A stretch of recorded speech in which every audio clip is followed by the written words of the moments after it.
Halo Sobat Gema, perkenalkan kami dari kelompok 14 dengan Kakak Fasil, Mufiddin Rizal Mahendra.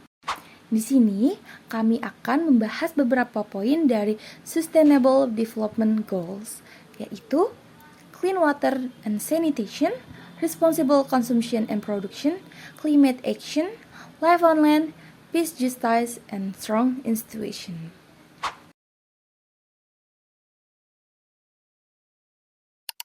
Pembangunan yang berkelanjutan atau SDGs yang keenam adalah menjamin ketersediaan air bersih dan sanitasi yang layak. Akses terhadap air bersih dan sanitasi yang memadai sangat penting bagi kehidupan manusia, lingkungan, dan juga pembangunan yang berkelanjutan. Lalu, apa aja sih tujuan dari SDG 6? Tujuan dari SDG 6 adalah 1. Meningkatkan akses terhadap air minum yang layak. 2. Meningkatkan sanitasi yang layak untuk semua. 3. Mengurangi pencemaran air dengan menurunkan tingkat polusi limbah. 4. Meningkatkan efisiensi penggunaan air di semua sektor. Nah, di Universitas Negeri Jakarta atau UNJ, penerapan air bersih dan sanitasi layak dapat dilakukan dengan cara memasang filtrasi air untuk menyediakan air minum langsung dari keran, guna mengurangi air kemasan plastik dan juga mendukung program ramah lingkungan, teman-teman. Nah, kalau dari teman-teman ada yang nanya, filtrasi air itu apa sih? Filtrasi air itu adalah proses penyaringan air untuk menghilangkan partikel padat, bakteri, dan juga zat-zat kimia berbahaya di dalam air sehingga air menjadi bersih dan aman untuk dikonsumsi atau digunakan. Universitas Negeri Jakarta juga menyediakan fasilitas air bersih yang bermanfaat untuk berbagai kegiatan seperti mencuci tangan, berwudu, serta keperluan buang air besar maupun kecil, dan kegiatan lainnya. Ada beberapa langkah-langkah yang dapat dilakukan untuk menjamin ketersediaan air bersih dan sanitasi yang berkelanjutan untuk yang lainnya. Diantaranya adalah 1.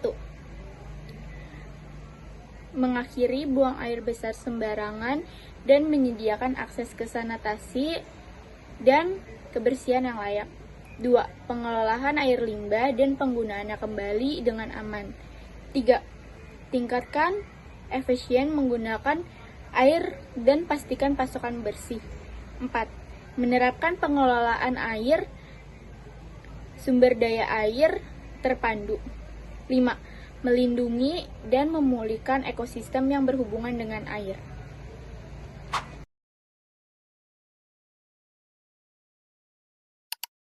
Poin SDGs yang akan kita bahas kali ini adalah Ensure Sustainable Consumption and Production Patterns, yang artinya memastikan pola konsumsi dan produksi yang berkelanjutan. Hal ini merupakan kunci untuk mempertahankan penghidupan generasi sekarang dan mendatang. Latar belakang Responsible Consumption and Production. Pertumbuhan ekonomi global dan peningkatan populasi telah menyebabkan peningkatan signifikan dalam konsumsi sumber daya alam. Hal ini telah memberikan tekanan besar kepada lingkungan, termasuk degradasi ekosistem, hilangnya keanekaragaman hayati, dan perubahan iklim. Oleh karena itu, sangat penting untuk mengubah cara kita memproduksi dan mengkonsumsi barang dan jasa. Selanjutnya, saya akan membacakan tujuan utama dari Responsible Consumption and Production. Yang pertama, meningkatkan efisiensi sumber daya. Di tujuan yang pertama ini, kita memastikan bahwa proses produksi menggunakan sumber daya secara lebih efisien untuk mengurangi limbah dan polusi. Yang kedua, mengurangi limbah yang dihasilkan oleh masyarakat dan industri melalui peningkatan daur ulang, pengolahan limbah yang lebih baik, dan pengurangan penggunaan yang berbahaya. Yang ketiga, mendukung gaya hidup yang berkelanjutan dan mendorong masyarakat untuk mengadopsi pola konsumsi yang lebih bertanggung jawab, termasuk mengurangi penggunaan plastik sekali pakai, mengurangi konsumsi yang berlebih, dan lain-lain. Universitas Negeri Jakarta memiliki tempat pengolahan sampah sendiri dalam rangka menjalankan program Zero Waste.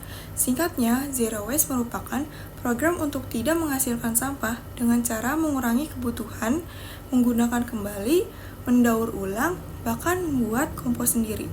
Jadi tujuan mereka adalah melaksanakan the 10-year framework programs on sustainable production and consumption patterns Melaksanakan the 10-year framework of programmers and sustainable consumption and production patterns dengan semua negara mengambil tindakan dipimpin negara maju dengan mempertimbangkan pembangunan dan kapasitas negara berkembang. Penerapannya, pemerintah perlu menerapkan dan menegakkan kebijakan serta peraturan yang mencakup langkah-langkah seperti menetapkan target untuk mengurangi produksi sampah, mempromosikan praktik ekonomi sirkular, dan mendukung kebijakan pengadaan yang berkelanjutan. Ekonomi sirkular. Ekonomi sirkular adalah sistem ekonomi yang bertujuan untuk menghilangkan limbah dan penggunaan sumber daya secara terus-menerus. Berbeda dengan model ekonomi linear yang tradisional, seperti produksi, konsumsi, dan pembuangan. Ekonomi sirkular berusaha untuk membuat siklus yang berkelanjutan di mana produk, bahan, dan sumber daya lainnya tetap dalam siklus penggunaan selama mungkin. Tujuan utamanya adalah untuk menciptakan sistem yang lebih efisien dan ramah lingkungan dengan cara mengurangi kebutuhan untuk mengekstraksi sumber daya baru. Yang B adalah produk bersih.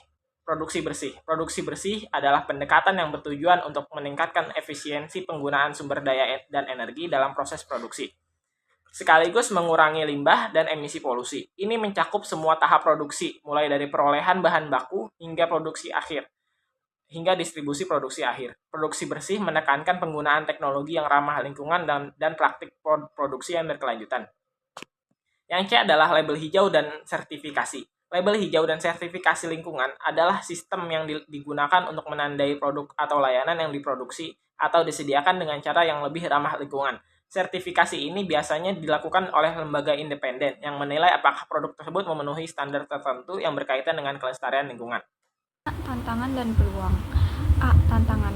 Banyak perusahaan masih mengadopsi model produksi tradisional yang tidak berkelanjutan, dan konsumen seringkali tidak menyadari dampak dari pilihan konsumsi mereka. B. Peluang. Peningkatan kesadaran akan pentingnya keberlanjutan didukung oleh kebijakan pemerintah dan inovasi teknologi, memberikan peluang besar untuk mencapai konsumsi dan produksi yang bertanggung jawab. Saya akan menjelaskan tentang pentingnya SDG 12.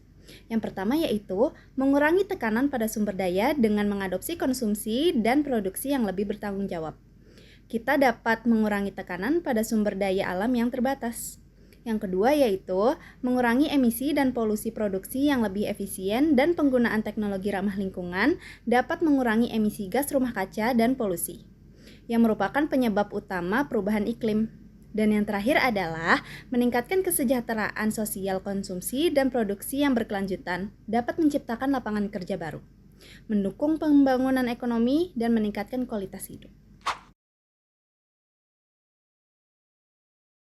Aksi iklim mengacu pada upaya dan strategi yang ditujukan untuk mengurangi dan beradaptasi terhadap perubahan iklim.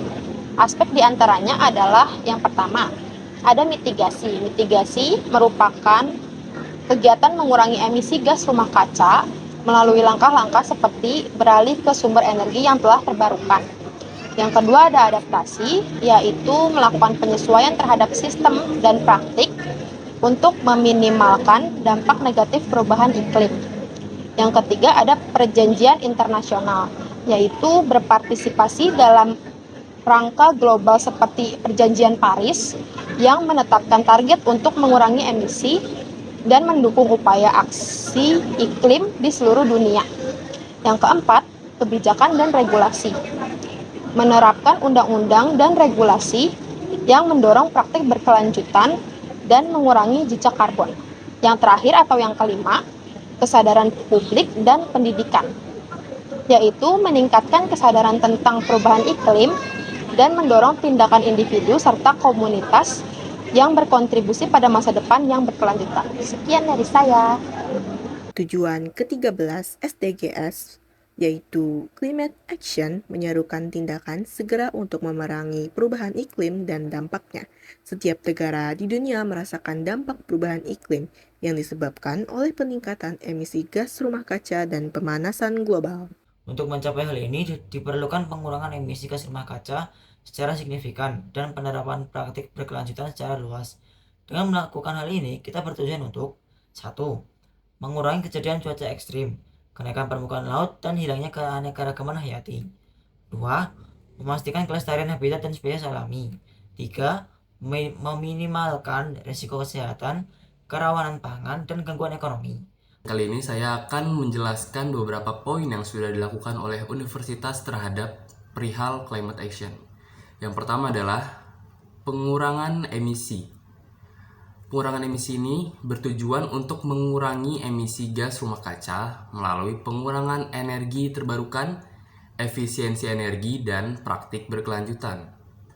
Jadi tujuannya adalah untuk tidak terlalu banyak menggunakan energi-energi supaya lapisan ozon tetap terjaga. Poin yang kedua adalah adaptasi, yaitu mempersiapkan dan menyesuaikan sistem pada infrastruktur untuk menghadapi dampak perubahan iklim, seperti kenaikan permukaan laut dan cuaca ekstrim. Seperti yang kita tahu, tidak gampang untuk menebak apa saja yang akan terjadi ke depannya oleh alam. Maka dari itu kita harus mempersiapkan dan menyesuaikan sistem pada infrastruktur yang sudah ada untuk menghadapi dampak perubahan iklim. Oke, poin yang ketiga adalah diadakannya penelitian dan pendidikan terhadap sumber daya manusia, yaitu meningkatkan pemahaman tentang perubahan iklim dan solusi potensial melalui penelitian dan pendidikan, supaya tidak terjadi salah persepsi kepada climate action ini, dan diadakannya penelitian dan juga pendidikan terhadap para mahasiswa-mahasiswa universitas. Universitas seringkali terlibat dalam semua aspek ini, baik melalui penelitian akademis, pengajaran maupun praktek. Pada Kamis 24 Juni 2021 pukul 13 sampai dengan 15 waktu Indonesia Barat, Program Studi Magister Manajemen Lingkungan Pascasarjana UNJ bekerja sama dengan Kabupaten Administrasi Kepulauan Seribu untuk menyelenggarakan webinar nasional dengan tema Blue Carbon on Climate Change Action secara daring. Seminar nasional ini bertujuan untuk mendiskusikan regulasi-regulasi yang berkenan sektor karbon biru sebagai bagian dari aksi perubahan iklim.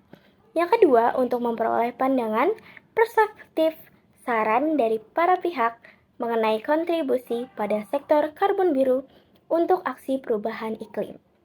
Dalam sambutannya, Bupati Pulau Seribu mengatakan saat ini terdapat 3 ekosistem yang berpotensi sebagai karbon biru, yaitu mangrove, padang lamun, dan kawasan payau.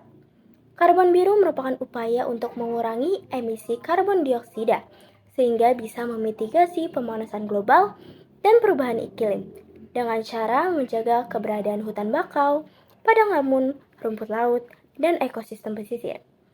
Profesor Siono mengatakan, mangrove Indonesia ini dinobatkan sebagai tanaman penyelamat bumi dari kehancuran krisis iklim.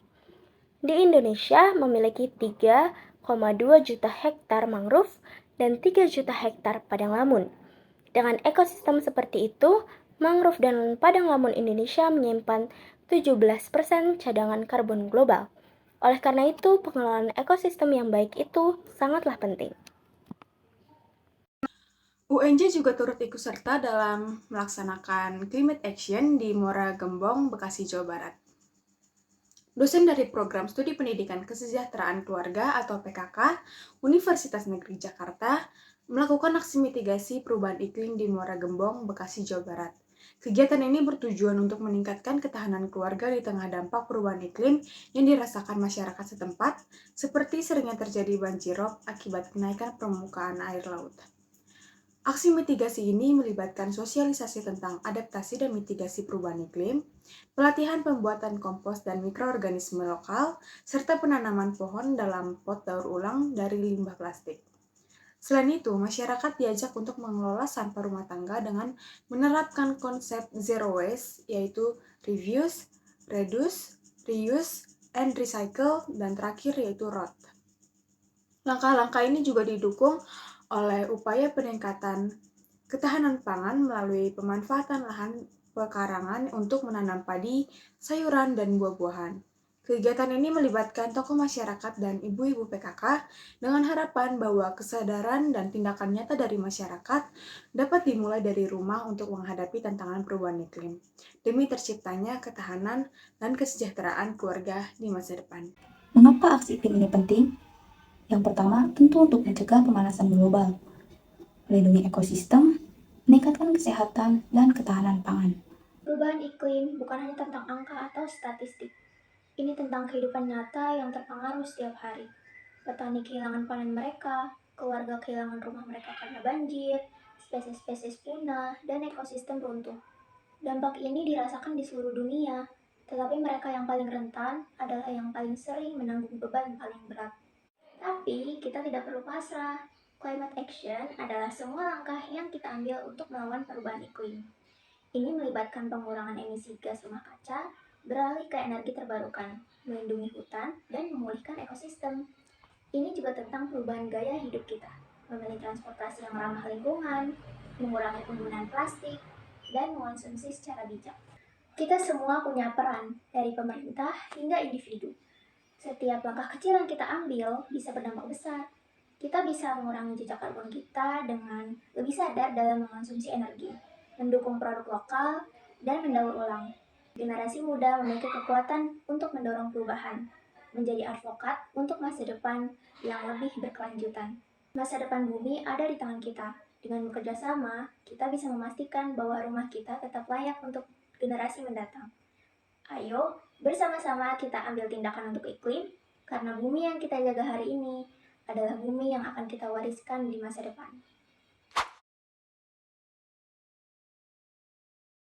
Pengertian apa itu Life on Land?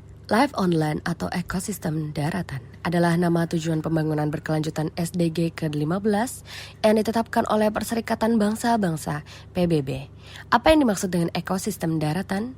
Ekosistem daratan itu sendiri adalah ekosistem yang berada di wilayah daratan, suatu pulau yang meliputi komponen kehidupan flora, fauna, dan abiotis yang saling berinteraksi dalam suatu kesatuan sistem.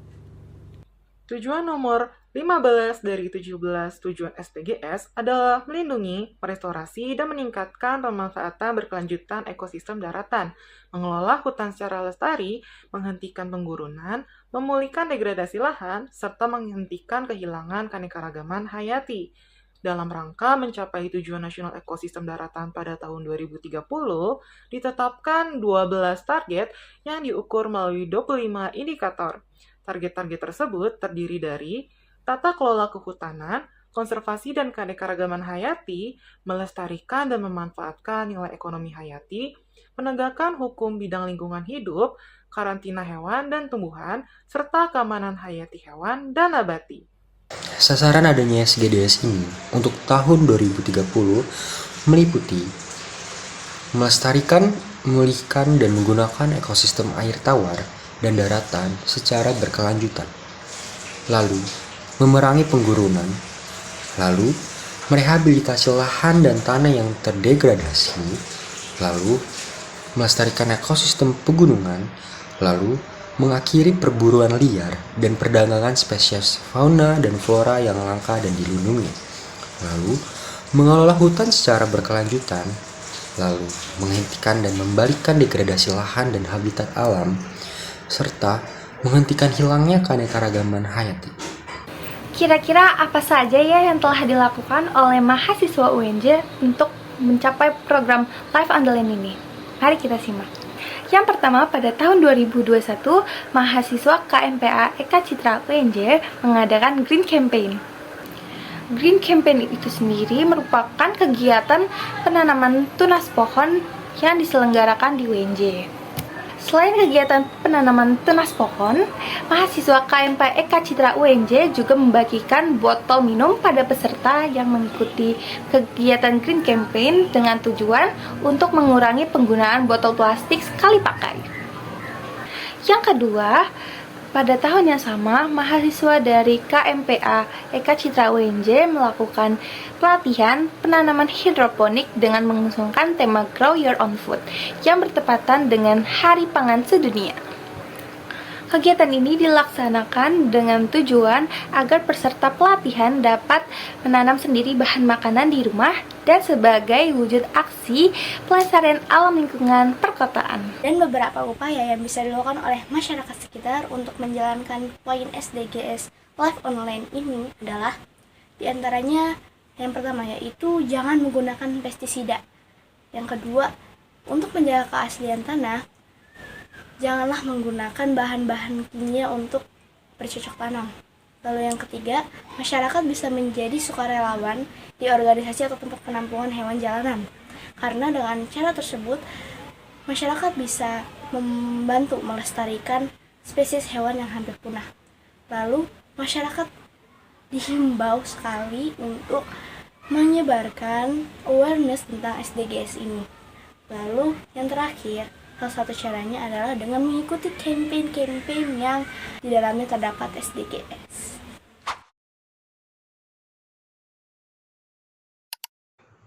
Peace, justice, and strong institutions adalah salah satu dari 17 tujuan pembangunan berkelanjutan yang ditetapkan oleh PBB. Dan berikut adalah definisi dari beberapa komponennya. Yang pertama adalah peace, yaitu perdamaian.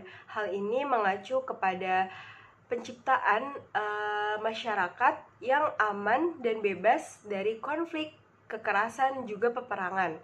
Dan ini mencakup upaya untuk mengurangi kekerasan dan konflik bersenjata serta menciptakan kondisi yang mendukung perdamaian dan keamanan secara langgeng. Tujuan ini berfokus pada menciptakan kondisi di mana perdamaian, keadilan, dan institusi yang kuat dapat berfungsi bersama untuk membangun masyarakat yang berkelanjutan dan inklusif. Pada dasarnya, perdamaian adalah prasyarat yang mendasar bagi pembangunan sosial dan ekonomi. Tanpa perdamaian, masyarakat seringkali dilanda konflik, kekerasan, dan ketidakstabilan yang dapat menghambat kemajuan dan mengakibatkan hilangnya nyawa dan sumber daya. Namun, karena tingginya tingkat kekerasan bersenjata dan ketidakamanan mempunyai dampak yang merusak terhadap pembangunan suatu negara. Maka, kekerasan seksual, kejahatan, eksploitasi, dan penyiksaan merupakan hal yang lazim terjadi di mana terdapat konflik atau tidak adanya supremasi hukum. Jika kita abai akan hal ini, sudah pasti ketidakamanan dapat merusak terhadap pembangunan suatu negara, mempengaruhi pertumbuhan ekonomi, dan seringkali menimbulkan keluhan yang berkepanjangan di kalangan masyarakat. Kekerasan juga berdampak pada kesehatan, perkembangan, dan kesejahteraan anak, serta kemampuan mereka untuk berkembang. Hal ini menyebabkan trauma dan melemahkan inklusi sosial. Apa yang bisa kita lakukan saat ini adalah menggunakan hak kita untuk meminta pertanggungjawaban pejabat terpilih, kebebasan informasi, dan berbagi pendapat dengan perwakilan terpilih, serta mempromosikan inklusi dan rasa hormat terhadap orang-orang yang berbeda etnis, agama, gender, orientasi seksual, atau pendapat yang berbeda. Terima kasih. Assalamualaikum warahmatullahi wabarakatuh. Perkenalkan, nama saya Gavin Fatgam. Di sini saya ingin menjelaskan salah satu upaya yang telah dilakukan UNJ dalam memberantas korupsi. Ya, salah satu upaya yang telah dilakukan Universitas Negeri Jakarta adalah mengadakan tuntutan pemberantasan korupsi atau KPK oleh Basis pada tanggal 27 September 2021. Kasus ini mengenai tindak pidana korupsi bansos yang belum usai hingga pada kasus penerbitan SP3 untuk tindak pidana korupsi LBI. Salah satu efek dari revisi RUU KPK mengenai persoalan adanya peraturan di dalam peraturan komisi yang mengatur tes wawasan kebangsaan atau TWK menjadi dasar penilaian uji kelayakan pegawai KPK menjadi ASN. Banyaknya kecacatan formil dalam pemutusan kebijakan hingga pelaksanaan teknis tes.